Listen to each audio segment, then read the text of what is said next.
네, 오늘은 히브리서 네 번째 시간입니다. 환난 속에 복된 인생이라는 제목으로 말씀 나누도록 하겠습니다. 자, 우리의 인생을 보면 어떤 사람은 이 좋은 환경 속에서 하나님의 주신 복을 누리면서 그렇게 감사하며 사는 인생이 있습니다. 좋은 환경 속에서 감사하고 섬기며 사는 것은 사실 그리 어려운 일은 아니라고 생각합니다. 반면에 누가 봐도 힘들고 어려운 환경 속에서도 그 상황을 자족하고 또 감사하며 또 섬기며 사는 삶은 결코 쉬운 삶은 아니라고 생각을 합니다. 자, 오늘 본문에서 히브리서 기자는 환난 속에 있는 성도들에게 어떻게 하면 소망 가운데 살 수 있는지, 이 환난 속에 복된 인생에 대해서 설명을 해주고 있습니다. 우리 차례대로 한번 살펴보겠습니다. 환난 속에 복된 인생, 첫 번째는 돌아가지 않는 인생입니다. 오늘 본문 4절에서 6절입니다. 한번 빚을 받고 하늘의 은사를 맛보고 성령의 참여한 바 되고 하나님의 선한 말씀과 내세의 능력을 맛보고도 타락한 자들은 다시 새롭게 하여 회개하게 할 수 없나니 이는 그들이 하나님의 아들을 다시 십자가에 못 박아 드러내놓고 욕되게 함이라. 아멘. 자, 이 구절은 굉장히 풀기가 굉장히 조심스러운 구절입니다. 신학교에서는 보통 구원론을 배울 때 구원의 여정을 순서대로 배우는데 그때 이 성도의 견인이라는 것을 배웁니다. 쉽게 설명하자면 이 성도의 보호하심, 성도의 지키심 정도가 됩니다. 우리가 견인차 할 때 그 견인이 아닙니다. 하나님께서 한번 택하신 자들을 끝까지 지키신다는 그런 말씀입니다. 자, 요한복음 10장 28절에도 보면 이런 말씀이 있습니다. 내가 그들에게 영생을 주노니 영원히 멸망하지 아니할 것이요 또 그들을 내 손에서 빼앗을 자가 없느니라. 아멘. 자, 그러니까 하나님께서 한번 구원하시기로 작정한 영혼은 빼앗기지 않겠다는 이 성도의 견인의 핵심적인 구절이 나옵니다. 이 요한복음 10장 28절에요. 그러니까 마치 성경에 나오는 구절을 보면요, 하나님이 이 변덕을 부리시는 것처럼 그렇게 비춰질 수 있다는 겁니다. 자, 우리 하나님은 한번 구원하기로 작정된 자는 반드시 이 영생을 선물로 주실 줄 믿으시기 바랍니다. 다만 이 6절 말씀을 보시면요, 이 신앙을 가졌다가 다시 타락한 사람은요, 또다시 구원을 안 해주겠다가 아니라 회개하게 할 수가 없다는 겁니다. 이것은 마치 내가 아내를 품어주고 끝까지 사랑해주고 싶은데 이 아내가 다른 남자에게 가버리고 돌아오지 않으면 품어주고 싶어도 품어줄 수 없는 것과 마찬가지입니다. 하나님은 너무너무 안타까운 심정으로 한 영혼이라도 더 구원하고 건져내고 싶은데 하나님의 품 안에 있어야지 챙겨주지, 하나님의 이 울타리를 넘어가게 되면 챙겨주고 싶어도 챙겨줄 수가 없다는 것입니다. 예수님을 욕되게 한 그 원수 마귀의 왕국으로 가게 되면 해주고 싶어도 안 된다는 거예요. 이 한국에 있어야 이 대한민국의 국민의 혜택을 받지 월북해버리면 그 혜택을 주고 싶어도 줄 수가 없다는 것입니다. 우리가 실족을 해도 주님 품 안에서 실족을 하고 또 잠을 자도 교회에 와서 주무시길 바랍니다. 그러면 그것이 환난 속에 복된 삶이 된다는 것입니다. 환난 속에 복된 인생, 두 번째는 채소를 내는 인생입니다. 오늘 본문 7절과 8절입니다. 땅이 그 위에 자주 내리는 비를 흡수하여 밭가는 자들이 쓰기에 합당한 채소를 내면 하나님께 복을 받고 만일 가시와 엉겅퀴를 내면 버림을 당하고 저주함에 가까워 그 마지막은 불사름이 되리라. 아멘. 자, 성경에서 땅은 보통 기업, 유업, 그리고 하나님의 축복으로 그렇게 상징이 됩니다. 그런데 복음서에서 이 땅은 우리의 마음을 의미합니다.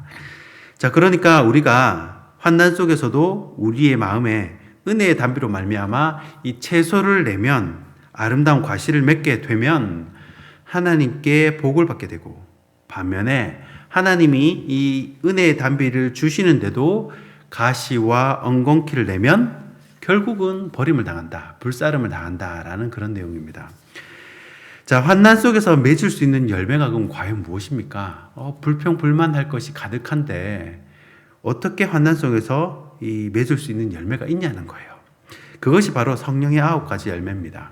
사랑, 희락, 화평, 오래 참음, 자비, 양성, 충성, 온유, 절제.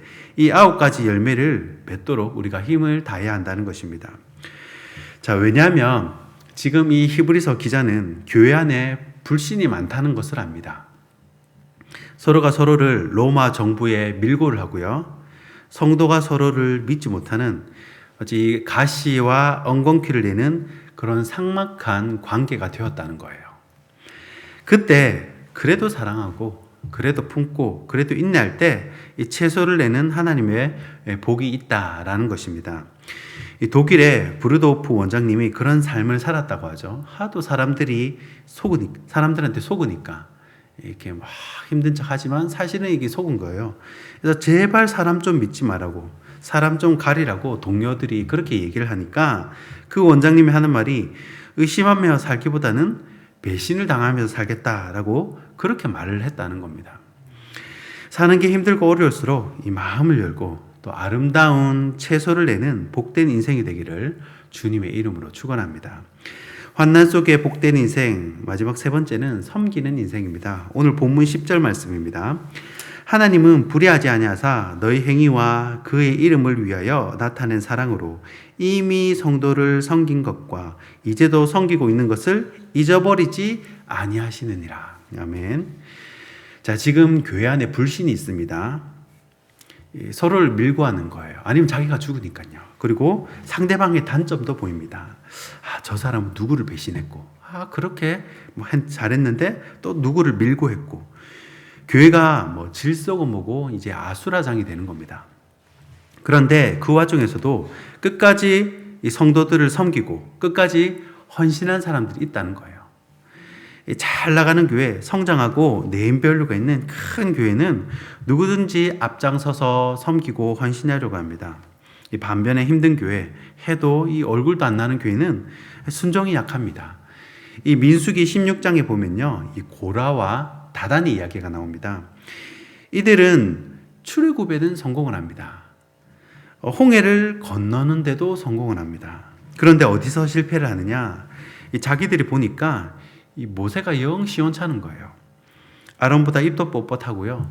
이 고집스럽게 자기들끼리만 제사장 다 해먹고 또 리더십도 아직 온전하지 않은 상태니까 이 고라와 다단이 이 모세의 리더십에 트집을 잡는 겁니다. 그런데 하나님의 반응은 어떻습니까? 그래, 아무래도 모세가 좀 부족하지. 그럼 이번엔 아론으로 할까? 그렇게 하지 않으셨다는 거예요. 내가 세웠는데 왜 트집을 잡느냐는 겁니다. 이 고라와 다단이 몰랐던 게 뭐냐면, 하나는 알고 하나는 몰랐던 게 뭐냐면, 지금 하나님이 광야에서 이스라엘 백성들을 달아보시는 거예요. 모세를 달아보는 게 아니라 그 백성들을 달아보시는 겁니다.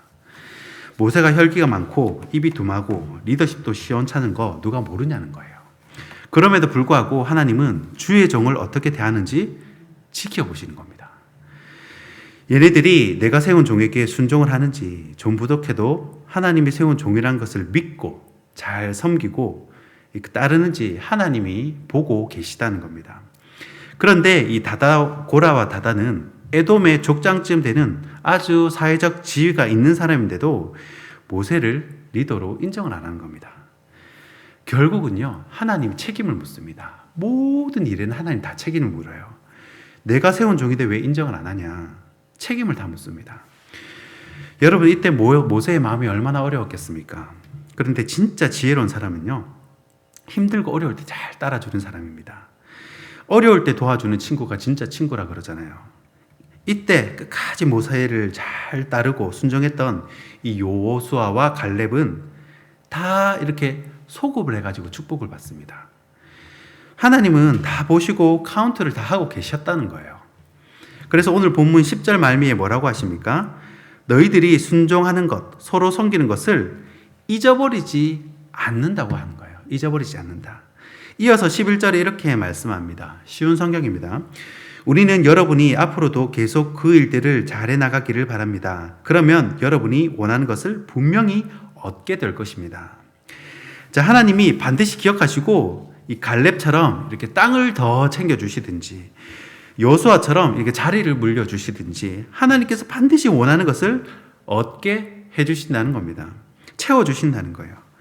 그렇기 때문에 이 히브리 기자가 이 교회 안에 불신이 있어도 끝까지 섬기는 신앙, 순종하는 신앙을 감당하도록 그 사람들에게, 그 원독자들에게 권유하고 이렇게 강권하는 것입니다.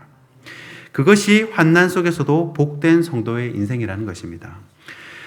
말씀을 맺겠습니다. 교회 안에서도 보면 사람의 생각이 있고 또 하나님의 생각이 있습니다. 사람의 생각은 아주 합리적이어 보입니다. 또 사람의 생각은 걱정이 많고 또 시끄럽습니다. 그러나 하나님의 생각은 불가능해 보이고 안 될 것 같아 보이지만 순종하다 보면 그것이 결국은 복된 길이 된다는 것입니다.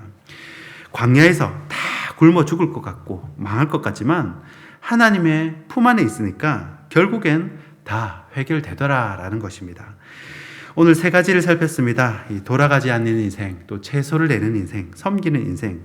이 환난 속에서도 이 말씀 붙들며 복된 인생을 사시는 저와 여러분이 되기를 주님의 이름으로 축원하고 축복합니다. 기도하겠습니다.